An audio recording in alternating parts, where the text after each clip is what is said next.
Introducing the Past Present Feature Film Festival, a new showcase celebrating cinematic storytelling across time.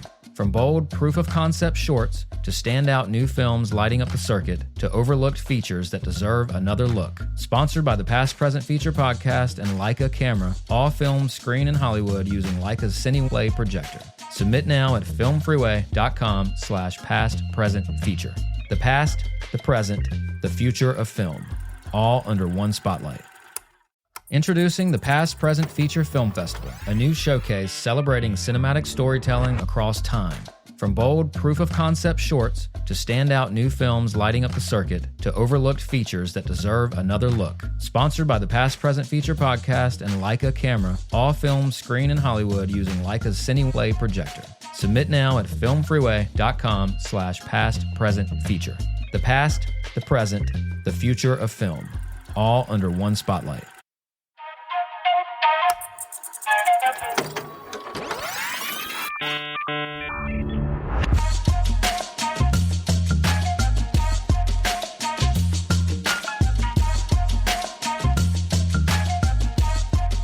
Welcome to the Past Present Feature podcast.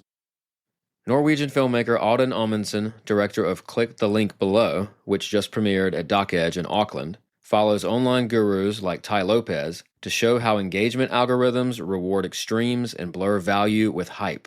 Audun traces an unlikely path from renewable energy engineer and backpacker to documentarian, surviving a stroke at 23 before returning to Indonesia to create a documentary called Newtopia, a 15-year chronicle of a community's shift from barter to money, with a focus on human nature over gloss. He also cites his earlier feature, Help, I've Gone Viral, plus inspirations like Juan Rulfo's In the Pit and Tarantino's Pulp Fiction. Audun champions smart self-distribution, keeping VOD rights and building film funnels, and urges filmmakers to research financial backers and market your film as thoughtfully as you shoot. I'm here in Auckland. Congratulations to you for premiering your new film at Dock Edge, right? Was the first? Yep. That was your world premiere? Yeah, that was the world premiere. Click the link below. I'm just going to jump in. You're a Norwegian filmmaker, and you started your career in 2008, it says. You first received a grant from the Norwegian Cultural Department for your film Newtopia, and you've directed, co-produced, filmed, and wrote Newtopia during a period of 15 years. Whoa. Yeah, Let's was a long adventure.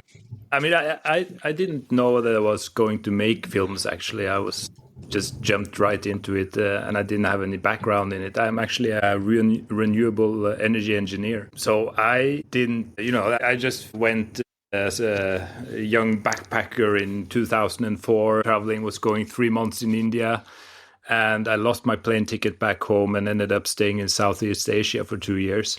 Yep. Click the link below, the trailer, and you're in your films, right? You're in Newtopia as well, it looks like. Norwegian backpacker I am, Audun Amundsen seeks utopia, joining Aman Paksa's tribe in Indonesia's jungle. You spent 15 years witnessing their turbulent journey. Damn. Okay, so let's talk about that project, because it kind of starts with the opening question, too, of like your origin story as a filmmaker. You didn't know you wanted to be a filmmaker. You didn't plan on it. Yeah, when I came back home after those 2 years in Southeast Asia, and I met Aman Paksa, the character in my film Newtopia. When I was there, I wanted just to get away, as far away from my own culture as possible. So I went deep in the jungle, outside on an island called Mentawai, outside of Padang in south or western Sumatra, and I stayed there for about 1.5 months at the time in 2004. And when I came back home, I just couldn't leave the jungle and traveling. It was so interesting to me. So I just figured, okay, I want to make a film about the tribe people living there. And then I just started saving up money to do that. So I was like young and stupid, just saving money and trying to get all my production gear and learning everything about filmmaking and producing. And eventually I was ready to go. But then 2 days before I was going to the jungle again to make my film, I had a brain stroke. So whoa! I was totally paralyzed. My whole right side, totally paralyzed. I couldn't speak. Whoa. I couldn't eat. I couldn't do anything. Damn. By that time, I also had gotten some funding from the Norwegian Cultural Department to make this film, and I just wrote them, okay, I got a brain stroke. I'm going to leave in half a year. And of course, after half a year, I needed a heart surgery, which the doctors thought it was the cause of this brain stroke. Oh, my God. So I was training constantly for a year. And then eventually I got better. I was very lucky because it was only the movement, not cognitive area of my brain. How old were you when that happened? So then I was 20. Wow, because we're always thinking. I mean, I'm thinking, that kind of stuff doesn't happen until later in one's life, right? Yeah, You hear these stories. That's it's crazy. crazy. Well, it's good to have you back. You seem normal now. You seem good. You worked your way back. I don't know about normal, but I spoke too soon.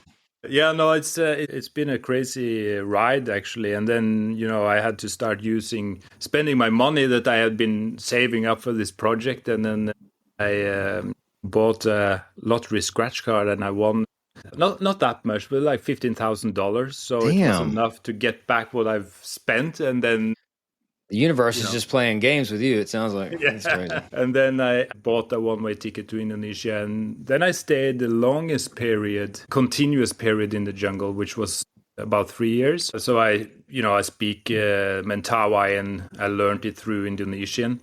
Can we hear some? I'm just written curious. language. Sesuai pa goboita, pangunan Newtopia, edame erole. So I just said that now we're talking about Newtopia, and that's cool. Wow. Okay. Wow. There's a lot to unpack.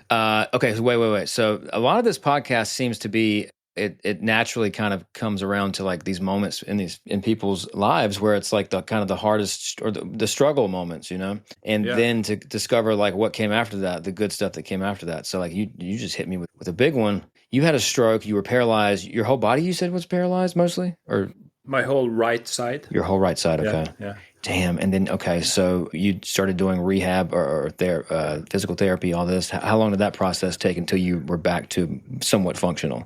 About a year. A year. And after a year, I was like, okay, I'm going to leave for the jungle. I'm going there. And the doctors were like, no, you're not. You're not going anywhere. And I was like, no, fuck it, I'm going. And then Nice. I bought my one-way ticket, ended up staying for 3 years. Is that Actually, the I good was thing? staying for a year, but it went on. Yeah. Is that the good thing is that one of the good things that happened from that from that experience, that struggle? You realized more so what you wanted to do more clearly? I guess in a way, but for me, I just blocked it out when I was down. When I came down there, landed a plane in Indonesia again.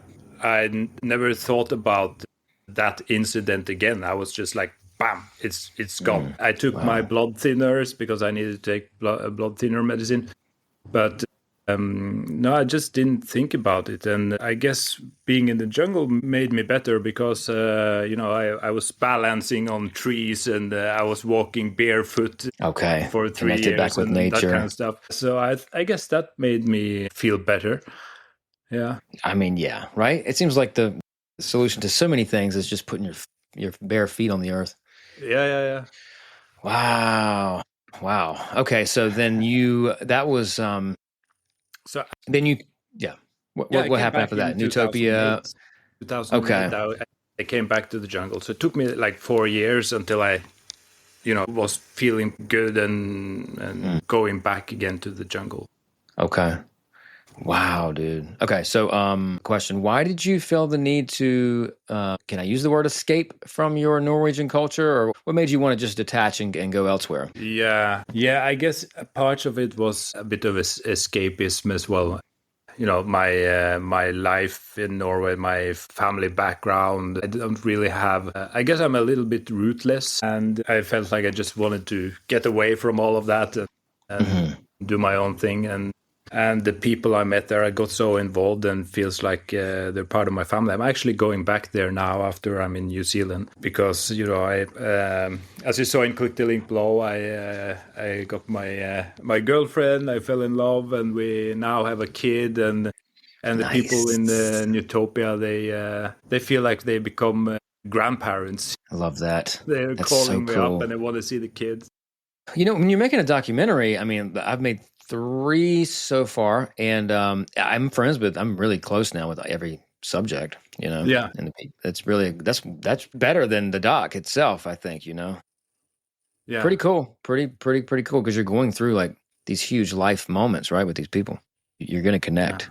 I would think that's Yeah. so cool. So Newtopia, real quick. So 15 years. I mean, what did that process look like in a nutshell? I mean, what took place over those 15 years? Well, 3 of them I stayed continuously in the jungle, so that was the main filming period. But then I Okay. went back and forth for longer and shorter periods to film. And then it was, all the applications and all getting funding to make the film, which was quite hard. But then eventually in 2020 it premiered, unfortunately, a week before Corona started. Fuck.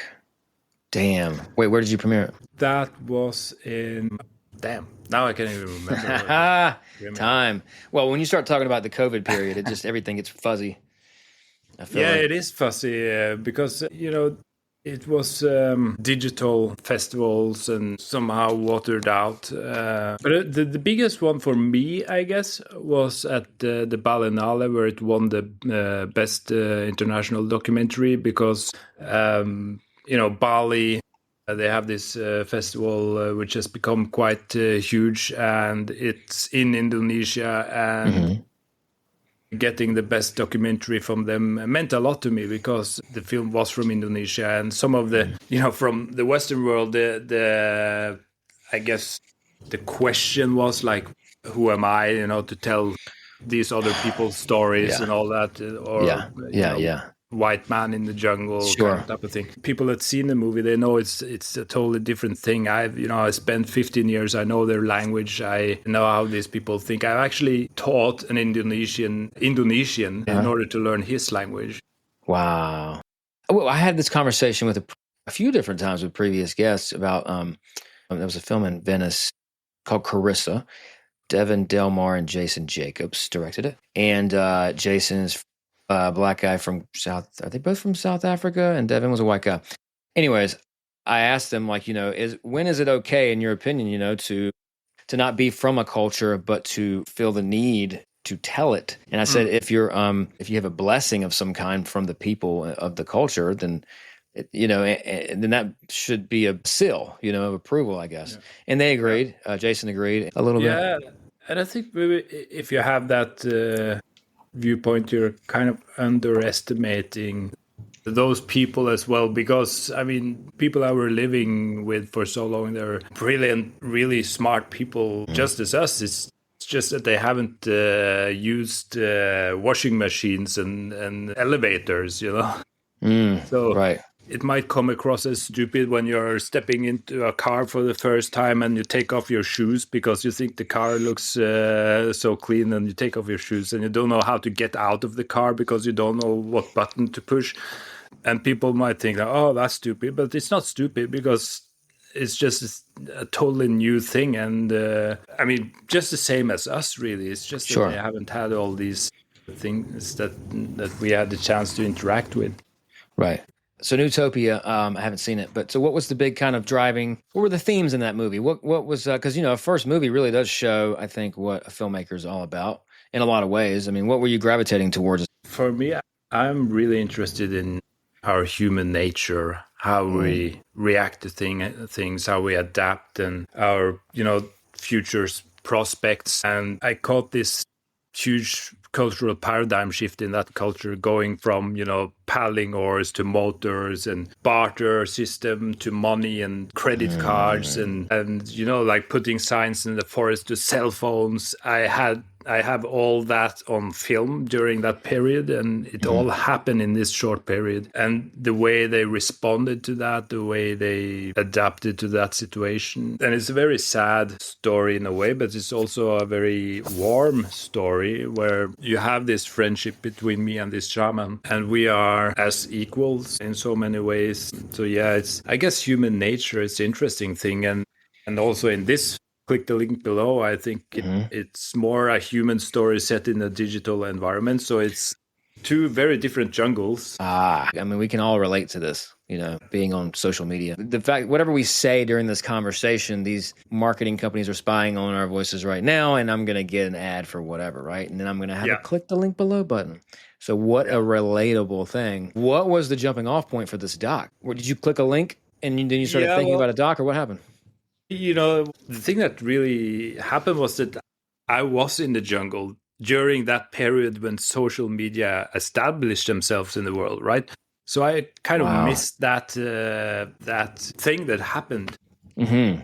So I was busy documenting that cultural paradigm shift in the jungle. When I came back home, I was like, whoa, what happened here? Something happened that really changed the world like forever. And so I got on social media. And after a while, all these people started popping up and telling me how I can get rich online and how I can do all these amazing things. And I had no money because I had just came home from a long time away. And then I clicked on some of these ads, started buying some courses and making a short story out of that. It ended up becoming this film because I realized, hey, this is an actual film. This is something that we are all confronted with, on a daily basis now, I think. This is your second documentary feature?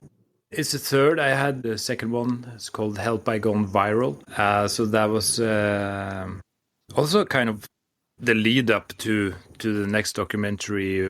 It's about a friend of mine, actually, the guy who have made the sound design on Newtopia and this film, click the link below. He was in Indonesia on a vacation and he made a song about a food dish in Indonesia, posted it on YouTube and it went viral. It became a overnight pop star. Wow, it's so funny, the things that go viral. So funny. Yeah, we were invited back there and we didn't know what's going to happen. We were sitting on the plane and we were like, okay, well, is anything special going to happen? We don't know. But when we stepped off the plane, there was like this hallway of drummers welcoming us to Indonesia. Wow. It was crazy. What? Wow. So all kinds of quirky stuff happened after that. So click the link below. So, okay, I'm reading briefly. You have this homeless man turned millionaire, right? Digital millionaire. So was that kind of your starting point once you found your character entry or Yeah, so I had been clicking on a lot of these ads and trying to do stuff online, ridiculing myself and all that stuff, And then I figured like, okay, this is a film, and then this main character Akbar Sheikh popped up on my social media, and I clicked on his ad leading into his funnel, and eventually I met him online, and they did all the sales tactics on me, and I documented the whole thing and bought his course. And at that point, I kind of knew that I wanted to make a film, but I took a risk by buying his course, and I didn't know if he wanted to be in the film. And eventually he got to know that I'm making a film, and he agreed to be in the film, which I think was brave because a lot of these gurus and influencers or get rich quick people online, they become very protective about what they're doing. It's hard to get to them. They have a lot of gatekeepers, and he started opening up. A filmmaker seeking financial freedom dives into the world of online marketing under the mentorship of Akbar Sheikh. How do you say his last name? Sheikh Akbar Sheikh, a former homeless man turned digital millionaire. But as the cash rolls in and the stakes rise, cracks begin to show. Is this a dream come true or a dangerous illusion? That's a good little synopsis right there. So, I mean, what happened next? I mean, you start filming this guy. You started, I don't know, just talk about like the next steps, because I'm curious like how this documentary developed and how a documentary can develop, right? So most people think that this film, or a lot of people, they think or hope it's an expose, and now finally we're going to catch all these scammers. But then it developed into a human story. As I said, I'm more interested in our human nature, how we respond to things, why we have become like we have become, and why the social media has developed as it is today. So I think those things are more interesting. And as the film evolved, and I eventually visited Akbar Sheikh in Dallas, and we met several times after that, and I got to know him behind the facade of all this social media spiel. So I think the film is kind of, these things when you see it online is very polarizing. Everything is either or, but the film is not polarizing. It's not really. I didn't want to make that film that is criticizing and You want to be trying more catch observational? Yeah. Kind of an observational? Just Yeah, nice. showing people and not telling people. People have to think for themselves. Yeah. Snake oil salesman. Anyway, Ty Lopez was. So, did you ever link with him? Yeah, I met with Ty Lopez a couple of times. I met him. I went to LA. I think that was in 2000. No, that was in 2015. I went to Okay. LA. 2015, I met Ty Lopez. He Really? he gave us his house that he was living in the hills.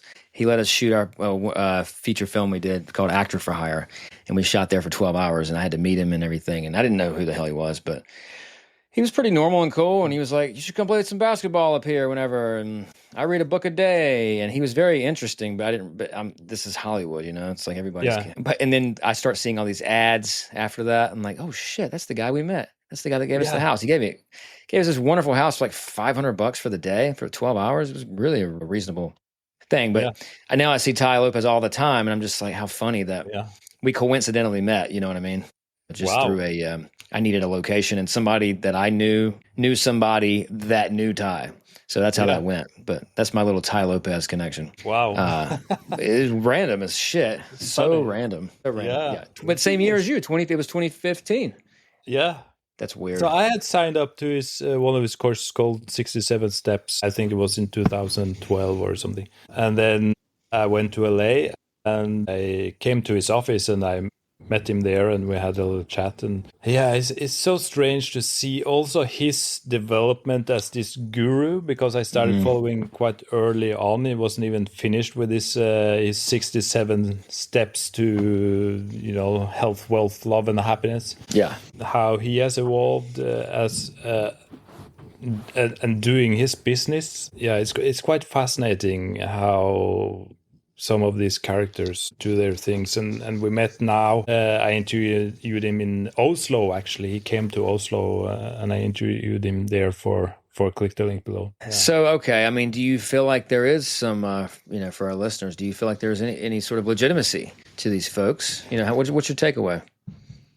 Yeah. So that's the complex question, I think, because, you know, you have these people I interviewed in my film as well, like Mike Winnett, Alex Parcher. You have Coffeezilla in America. They're like huge critics of these people. And then these people have a lot of fans and followers and all that. So that's where it becomes so polarizing. Either you hate them or either you love them. And for me, it's a little bit in the middle. I feel like, no, it's not all bullshit, you know, but it's the way that they are marketing themselves sometimes is the bullshit factor. Okay, sure. So these people are really, really good marketers. That's the number one thing. They're really good marketers. They know how to convince people to give away their money for their services. So, and do they actually provide something of value? I mean, some of these people have submerged into topics about marketing and life matters very extensively, and they've been researching that a lot and came up with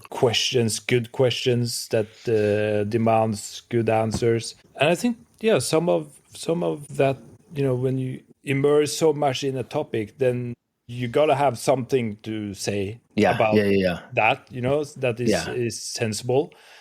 And some of they do. That's the thing. But it's also a lot of stuff that, I already knew that. Right. This is not something new. I didn't have to pay like $1,000 to get that. But basically, I think reading books is just the best thing. Just read. This is literally what Ty was saying back 10 years ago. Yeah. But no, and he had, I saw a lot of books. I can see that from the... Well, you know, I do. I've been listening more than reading. I feel guilt because I don't read enough, I'll put it that way. And I'll start some books sometimes and not finish them. But I'm to the point now where I do what I can do and don't beat myself up too much. I'm big on nonfiction books, especially. And I found this app called Blinkist. I don't know if you've heard of this. It's not a paid advertisement. But it's been very helpful because I don't have 8 to 10 hours to listen to a full nonfiction book. And a lot of times those books are the same thing over and over again. Yeah. Blinkist was like bite-sized down into 20 minutes, and I'm able to just make breakfast while I learn a whole new topic. That's been nice. That's been nice. I wouldn't do that fiction with a fiction book, of course. But so, yeah, I mean, it's just a newer way to kind of take in the information. But you're right. I think there's so much knowledge out there, right there. So appealing. We want things instantly. And that's where the problem really lies, I think, is with the algorithms. Because the algorithms is taking advantage of our bad human traits, that they know that humans want things instantly. We react to scarcity, we react to extreme stuff. And so the algorithms, like Frances Hogan, who is a Facebook whistleblower, I interviewed in Click the Link Below, and she said, like, okay, so the algorithm is content and engagement based, meaning that they are responding to, okay, so if people engage with this post or ad, the algorithm thinks that, okay, that's a good content. Right. And the more, they give you more.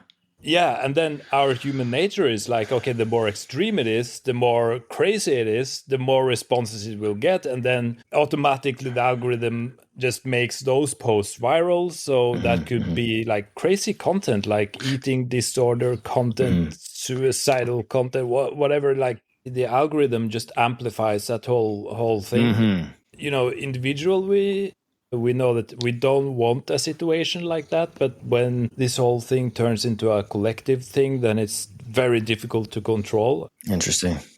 That's where the problem is. So a lot of these marketers, they are just adapting to that algorithm because they know that they will get more followers, and when they get more followers, they get more money, and then basically it's the way that you have to do your marketing as well. So I think the algorithm has to change if we want to make a healthier environment for our younger generations. Nice. This is actually where I think European and American movies differ a little bit. I agree. mean, quite lucky having good governmental funding.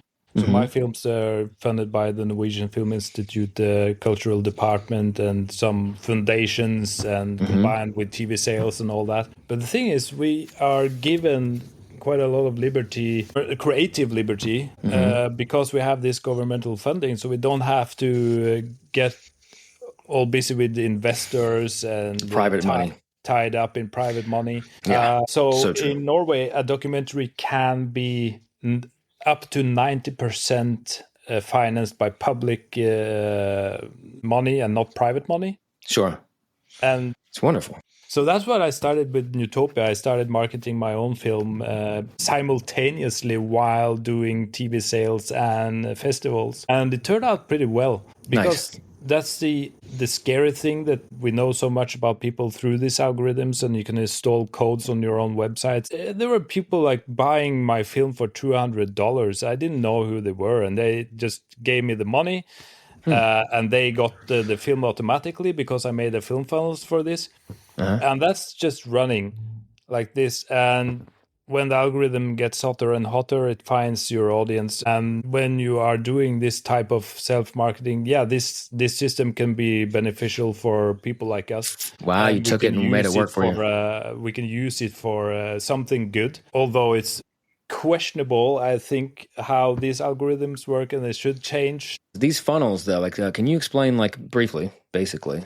I mean, it's basically just a website that is designed in a way that it triggers all our emotional buttons, so that it makes us want to feel like, oh, I just have to have this. If I don't get it, then I'm going to miss out, and I'm going to lose the whole game of life because I don't know this information, and everyone's going to know. I'm going to be left behind.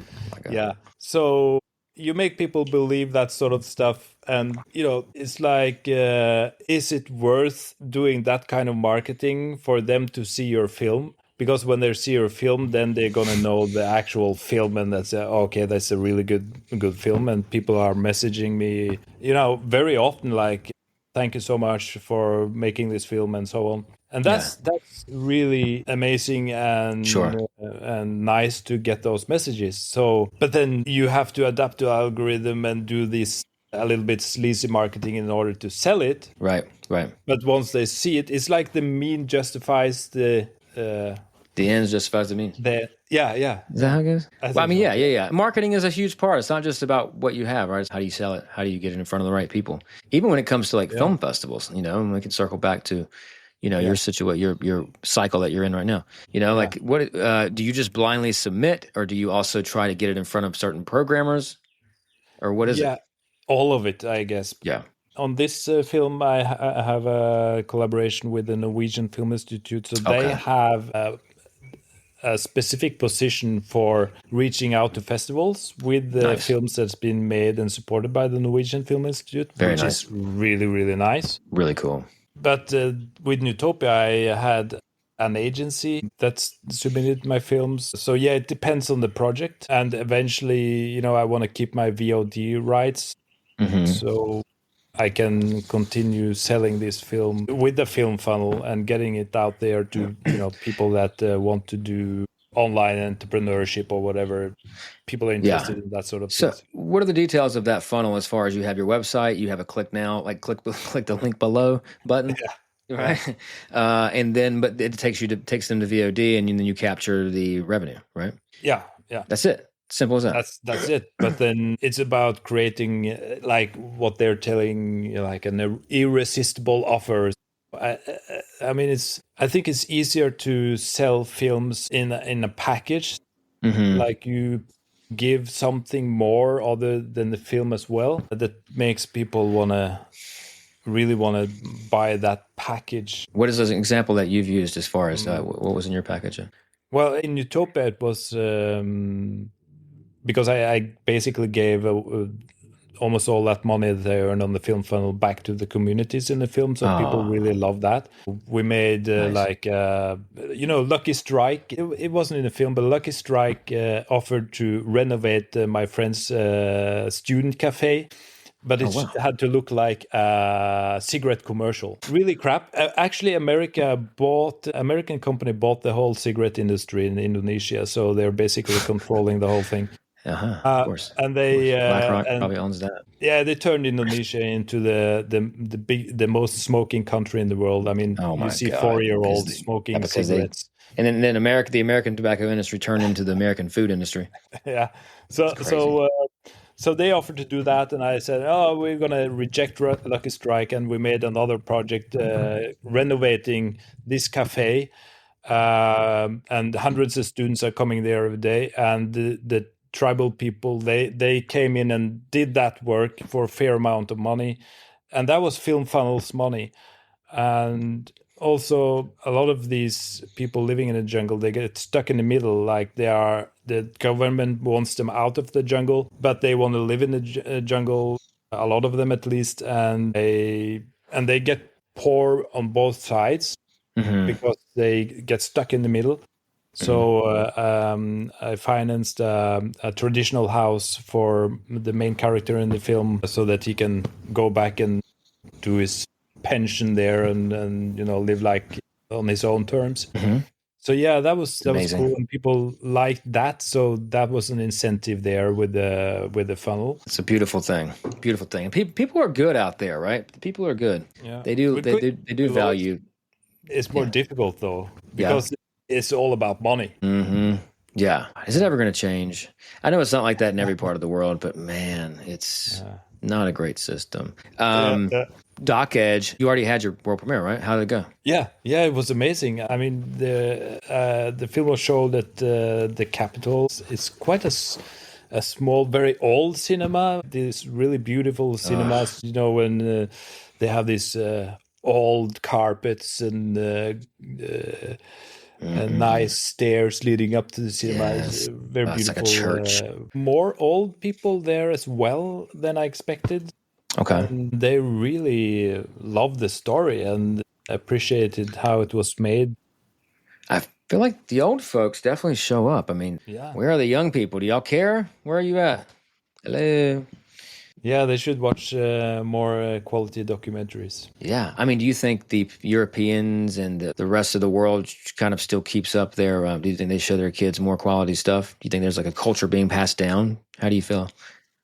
Well, the thing is, in Norway, we have a system called the cultural backpack in the schools. And so I'm part of the year, I'm traveling around different schools showing my films. And so they have to see these films. But Very when they cool. see it, they are totally like, wow. Very cool. That reminds me. Oh, go ahead. Go ahead. Sorry. No, it just makes them realize by force at first, but then after they've seen it, then they realize, oh fuck, documentaries can be really amazing, and Nice. they will watch more documentaries in their spare time and their own intentions. So They see what's possible, I guess. Maybe some people want artsy stuff. Maybe some people want entertainment. Some people want informational stuff. But either way, they want something quality. I think the people in between are in the way. Yeah, maybe I think also we're misled about what's quality. Like quality is then it should be slick and planned out and look fantastic. Like sometimes raw and real is much better, and then it's story focused and not focused around having this pristine Absolutely. K image stuff. I mean, real and raw stories. I think in a way maybe it's changing. I'm hopeful, I think we're in terms of economy and way of thinking, I think we're constantly in this evolution. And I think capitalism is just an evolutionary step in our economic evolution, and it's going to get better on an individual basis. We can talk and we are like, this is wrong and should be different. But then when we're in the collective mass, it's like a monster that we can't control. Right. And we're all talking about it on an individual level. And when we're getting more and more people talking about that as individuals, I mean, there's got to be a change somehow. Sure. Someday. Talking is good. You can't just talk. But before I forget, I think aesthetics are always a second to the story, to the emotional engagement of the story. Aesthetics are always second, in my opinion. But if you can bring the aesthetics along for the ride, then cool, But I feel you. Yeah, it's all about the emotional engagement. And so many great movies are not, in my opinion, particularly the prettiest ones, Especially documentaries. Some of the best documentaries, which are the most engaging type of film, to me, are not particularly shot in some cinematic way. But let me ask you this before I forget. Older films, past films. What are some of your faves? I think there's so many good films out there. Wow, I have to think about it. And I should have this ready, like, what is no my worries. favorite? But that's well, I need something. I need one thing to put. I don't know. Is there a movie that you watch that cheers you up? Or is there any sort of or do you remember the first time you watched a movie in the theater? Like, I don't know what my first one was, but I think I know it. Actually, but now that I think about it, what was my first movie? Jesus. I don't know how to know. You mentioned Quentin Tarantino earlier, and I do think that Pulp Fiction is a really cool movie that I watched when I was younger, and I enjoyed it ever since. It's the kind of film that stands its test of time. He's so good with that. Enjoy that. Once Upon a Time in Hollywood last night on film at his theater, and the sound design was unlike when I'd ever heard it before. It was the best time. I mean, I'd watched it when it first came out. It was great. Then I watched it a few times since, and I'm like, it's good. Then I rewatched it last night, and I'm like, God, this movie's great, actually.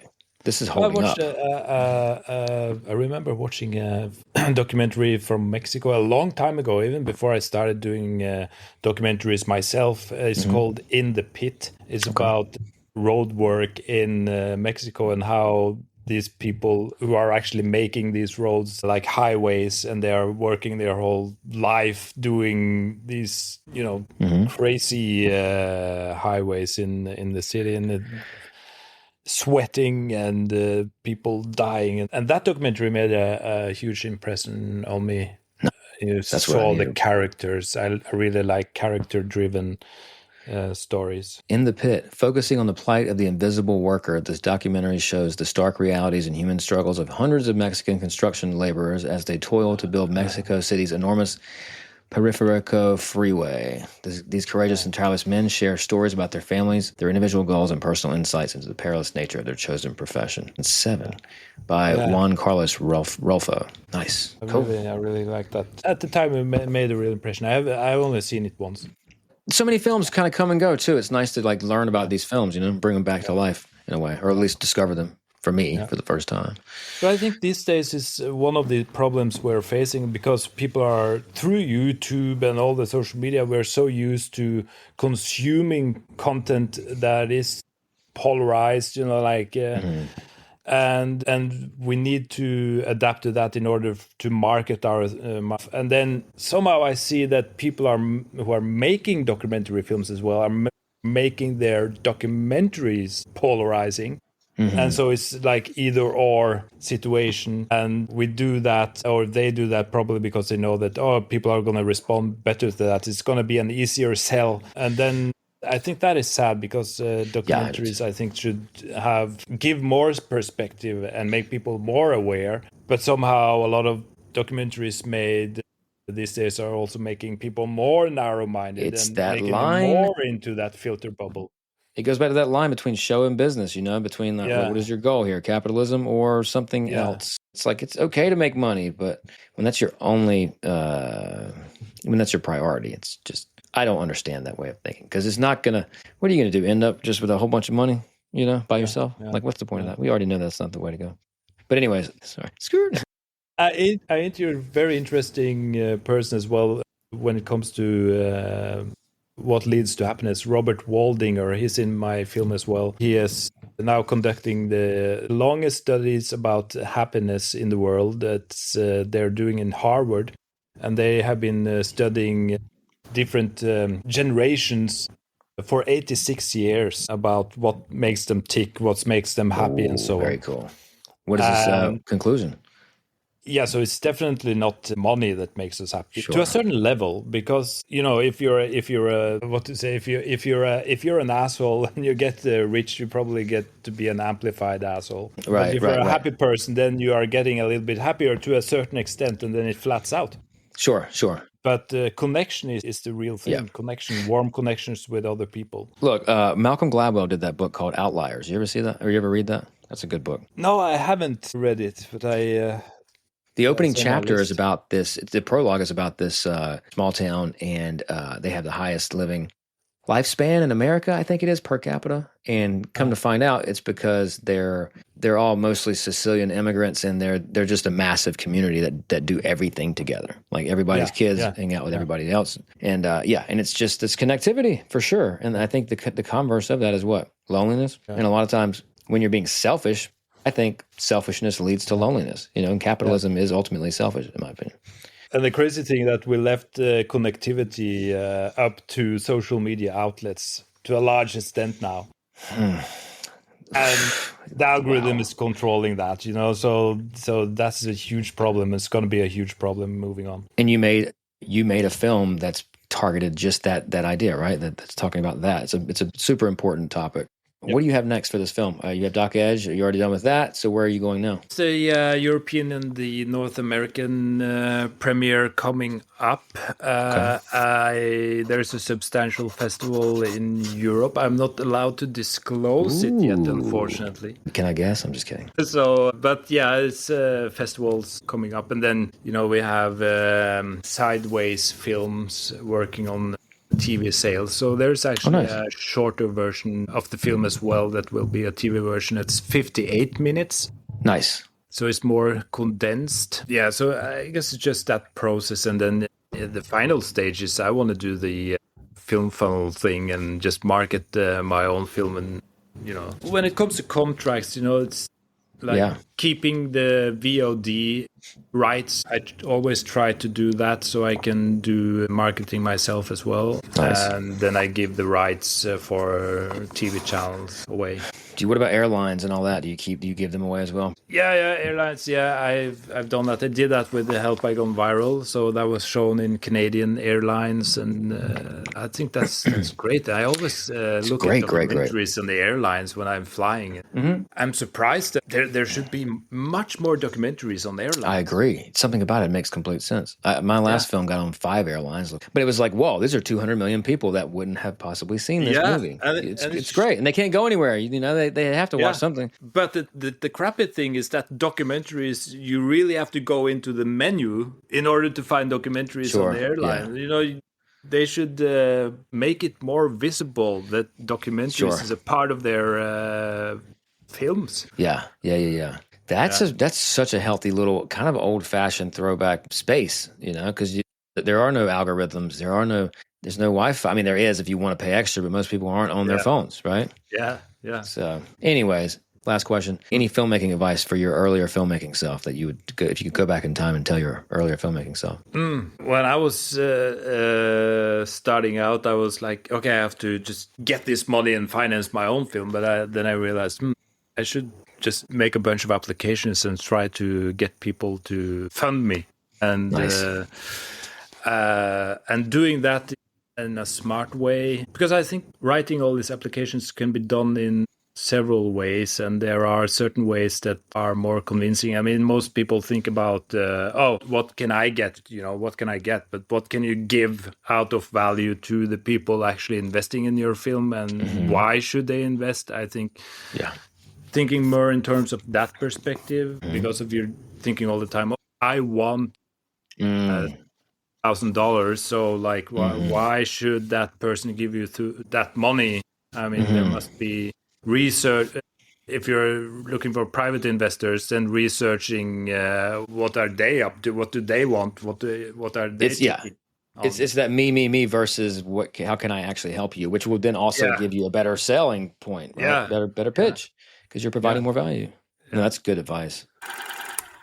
This podcast is brought to you by Valerian Projectors, featuring the Valerian Vision Master Pro 2, a filmmaker and film lover's dream. This outstanding 4K HDR tri-laser projector boasts 3,000 ISO lumens, Rec 2020 color, and an impressive 15,000:1 contrast ratio. That gives you those deep, rich blacks in every frame. That's what I as a filmmaker care about the most. With IMAX and Dolby Vision compatibility, Google OS, Active 3D, Filmmaker Mode, the list of impressive specs is endless. It delivers an exceptional cinematic experience when viewing the films of our podcast guests. Head over to Valerian.com to get yours today. That's VALERION.com.